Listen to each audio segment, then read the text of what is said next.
E nós estamos recebendo ao vivo aqui hoje nos estúdios da TV CI Litoral do Paraná, a Mari Falcão. Ela é cientista política, professora e diretora do Centro de Ciências Humanas da Unespar. E a gente está passando aí por uma crise, mais uma crise na área de educação no estado do Paraná, no caso de Paranaguá Municipal também. Vamos conversar um pouquinho com a Mari para saber que situação, em que pé está. Eu estava até comentando com você, Mari, tem uma reunião, uma assembleia na quarta-feira, saber um pouquinho nesse início da sua participação, se há possibilidades de voltar às aulas, enfim. Um bom dia, prazer tê-la aqui conosco. Bom dia, o prazer é todo meu. Eu agradeço a oportunidade de vir aqui discutir um pouco com a população sobre a educação no município e principalmente o ensino superior, porque nós sabemos que Paranaguá e região são atendidas pela Universidade Estadual e, no caso aqui, representada, né, pela Unespar e o campus de Paranaguá especificamente, que atende todos os alunos da região do Paraná, do litoral do Paraná. Então nós atendemos todos os municípios aqui do litoral. Então para a gente é um grande prazer poder abrir um pouco esse debate com a população. Bom, essa situação dos professores, a gente tem falado muito aqui, não é só a questão salarial, né, Mari? Mas é toda uma questão de estrutura. A gente mostrou recentemente aqui as condições físicas, né, da universidade aqui, da FAFPAR. É um absurdo o jeito que ela se encontra. Quer dizer, não é só uma questão de salário, mas de condições de aula. Claro. Olha, Tony, nesse momento a gente deixa muito claro para a população que nós estamos denunciando, nós estamos abrindo o nosso campus para que a população chegue, pode entrar. Se chegar lá pedir para entrar, nós vamos mostrar quais são as nossas condições físicas. Nós temos um dos campos que tem o maior número de professores doutores do litoral do Paraná. Isso quer dizer produção de tecnologia, né, de ciência e tecnologia, que vai dar uma condição estrutural para os nossos alunos. E você entra lá, nós não temos sala, nós não temos condições, o nosso prédio está totalmente depredado, porque nós começamos uma reforma com recursos ainda em outubro do ano passado, com todas as licitações, tudo em dia, e esse dinheiro foi retirado da fonte 100 e nós temos hoje um empreiteiro praticamente falido. Por quê? Porque ele precisava desse recurso e nós temos um campus hoje completamente sucateado. E eu vou te falar mais, Tony, se eu puder. Não é só sucateado em termos materiais, nós também somos sucateados em termos de atendimento de funcionários públicos, né, de agentes universitários. Nós vamos ver que hoje a universidade, a Unespar como um todo, ela tem somente 173 professores, agentes, para poder atender 7 campos. Então, o que a gente está trazendo aqui para o conhecimento da população, não é que nós estamos em greve por conta de 1/3 de férias. De modo algum, nós estamos em greve, nós estamos aqui denunciando o descaso do governo do Estado com uma etapa de ensino tão importante como é o ensino superior. Bom, houve algum avanço para que se chegue a alguma decisão na próxima quarta-feira, Mari? Olha, na verdade, na próxima quarta-feira, nós temos uma proposta aí, de reunir o Conselho Universitário para suspender o nosso calendário escolar, para que o nosso aluno não seja penalizado por todas essas situações que estão aí colocadas, né?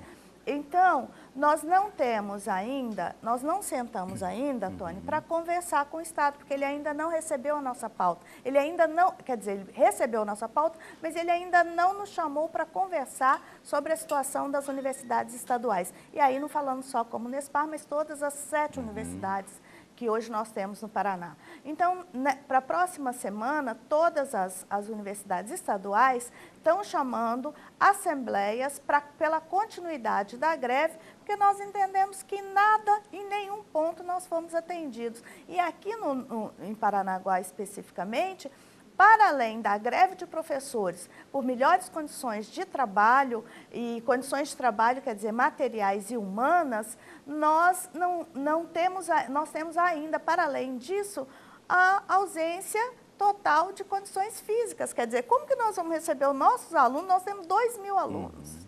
Como que nós vamos receber os nossos alunos se nós temos um prédio que não tem, que está todo quebrado, que está todo sucateado, precisando de terminar a obra que começou, que já não nos comporta? Que fique bem claro que já é um prédio que não nos comporta. A gente tem feito vários apelos para que o Estado atenda a nossa necessidade de ampliação do campo, de construção do novo campus, e isso não tenha ocorrido. Essa talvez tenha sido um dos objetivos do carteiraço que aconteceu. O carteiraço, só para telespectador entender, não é carteiraço de carteira, né? Que tem gente que dá carteiraço para entrar em baile e tal. Não era isso. É o carteiraço. Ó, a gente está acompanhando imagens aí, justamente isso que eu estava falando aqui, o tal do carteiraço, que foi colocar as carteiras escolares lá do lado de fora, Mari. Qual foi o objetivo? Olha só, esta é a situação que nós mostramos aqui, é um absurdo, queria que você comentasse nos outros campos, está desse jeito? Olha, na verdade, nós temos 3 campos da Unespar, que são 3 campos que não têm nenhuma estrutura física. É o nosso campus, né? É o campus de Curitiba, da Embap, que não tem prédio próprio. Isso tem que deixar claro. O único prédio que a Embap tem está caindo aos pedaços, que fica na Emiliano Perneta. E nós temos também União da Vitória, que também não tem campus. Funciona precariamente dentro de uma escola pública. Agora, o nosso campus é esse aí de Paranaguá, que a gente está vendo, que está assim, está totalmente todo quebrado, nós não temos condição, não temos banheiro, né? Os banheiros quebrados, isso numa proposta de tentar melhorar o mínimo, e o governo retirou o recurso. Então, nós não temos condição física, está claro, nós não estamos enganando a população, nós convidamos a população para poder ir lá, a gente até fez, além do carteiraço, que teve o objetivo de denunciar isso, o que a gente chamou de rolezinho na Unespar Paranaguá. A gente convidou a população para dar um rolezinho lá dentro, para ver, para a gente pôr para a população um debate também do que é a falta de condição física e dizer para os nossos alunos que se somem a nós nessa luta, porque a gente está lutando pela população para que ela tenha o direito àquilo que o imposto dela paga. Exato. Uma educação de qualidade, com amparo material e humano. Então, é isso que a gente está pretendendo nesse momento. Mário, você que é cientista política, a gente tem falado muito aqui, às vezes as pessoas dizem assim, eu não gosto de política, não quero nem ouvir falar em política, mas lamentavelmente ou não, tudo passa pela política, tudo passa pela política, tudo é resolvido. Acho que a gente tem política até dentro de casa, né? E não adianta não gostar de política. E a gente fica órfão, mais uma vez, por exemplo, de um deputado estadual, né? Pessoas que se colocam aí numa eleição sabendo que não vão se eleger, que não têm condições para se eleger, mas colocam o nome, racha voto e acontece o que tem acontecido há anos aqui na cidade. Olha, Tânia, eu tenho ouvido você falar e o tempo inteiro você está fazendo a defesa pelo litoral.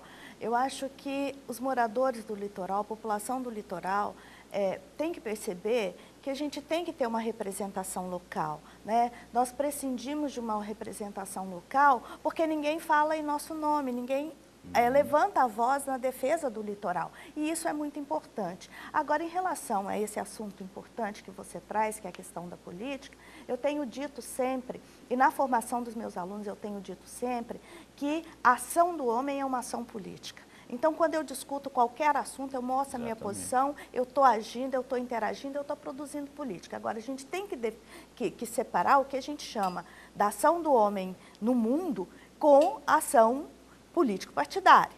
E outra coisa, eu posso até não gostar, mas eu estou no mundo, eu estou vivendo e eu estou nessa relação o tempo inteiro. Acho que as pessoas misturam esse sentimento a partir do momento da corrupção e tal, mas infelizmente... Não, e outra coisa, quando eu digo eu não gosto, alguém gosta. Eu digo sempre que em política também não tem espaço vazio. Verdade. Não existe espaço vazio. Se eu me retiro... Alguém está ocupando o nosso espaço eu me retiro desse espaço, alguém vai ocupá-lo. Então, que bom que a gente possa ocupar esse espaço, prestar atenção, acompanhar programas igual os que são feitos aqui, ó, que recebe a população, para saber a opinião das pessoas. Isso é política. Isso é a política do homem na sua relação com o mundo. A gente não pode separar A única forma de separar é se nós nos alienássemos completamente, que não é o caso. Mas que alguém fale em nossa voz, em nosso nome, usa a nossa voz quando a gente não usa, com certeza isso é feito. Com certeza, nós poderíamos ter uma cadeira ocupada lá na Assembleia Legislativa Claro. pelo litoral do Paraná. E esse espaço, como você disse, está sendo ocupado por outra pessoa.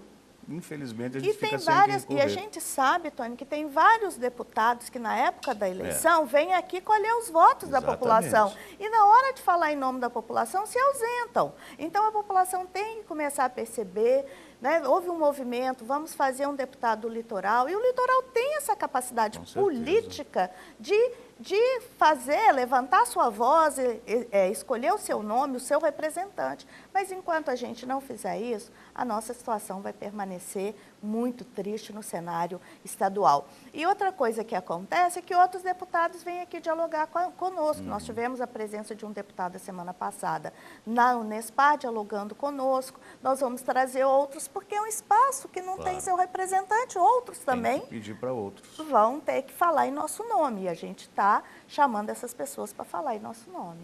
Mari, deixa eu fazer uma última pergunta para você, que eu acho que essa também é muito complicada. A Unespar, Fafipar, corre o risco de fechar as portas? Olha, Tony, isso para a gente também, os alunos às vezes têm perguntado, as pessoas têm nos parado, nos perguntado. A grande questão em relação a isso é, se a política do governo, ela continuar nessa linha, né, de ajuste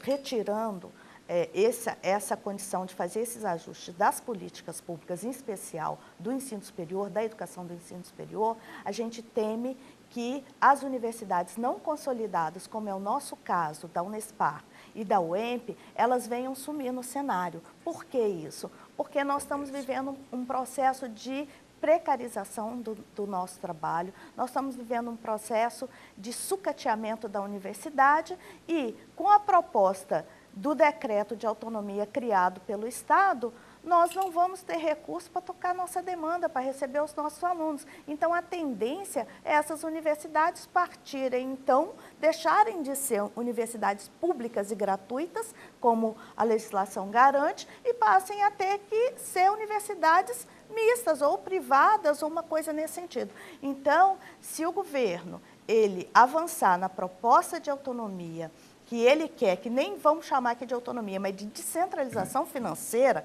que fique muito claro, é repassar o dinheiro e dizer para a universidade, olha, está aqui, com isso você faz o que você precisar. Mas nós já sabemos que hoje o orçamento não nos sustenta, que dirá quando o governo começar a colocar um orçamento mínimo para ser dividido entre as 7 estaduais. Tem universidade que vai se bancar. Por quê? Porque ela já vai conseguir apoio externo. Né? Olha para você ver o nível que chega do Estado querer usar a velha técnica de se retirar do financiamento da educação. Então, ele diz, olha, isso é uma autonomia, vocês têm aqui o seu dinheiro, mas a gente sabe que a luta pelo financiamento da educação, eu sempre digo isso onde eu vou, porque sou conselheira municipal também, sou conselheira do Fundeb, que o recurso público para a educação é igual um cobertor, peleja. Se você cobrir a cabeça, descobre os pés. Se hoje já é nessa condição, imagine se nós tivermos que administrar a miséria de recurso que vem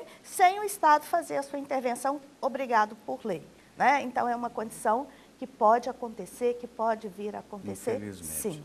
Bom, Mari, quero agradecer a tua presença aqui, a TVC está de portas abertas, estamos juntos nessa luta, os professores podem contar com a gente, estamos acompanhando todos os passos, leve o nosso abraço a todo o pessoal da Fafipar aqui, obrigado pela tua presença. Eu é que agradeço a oportunidade e convido a população para conhecer as nossas condições precárias de trabalho. Muito obrigada. Obrigado, querida.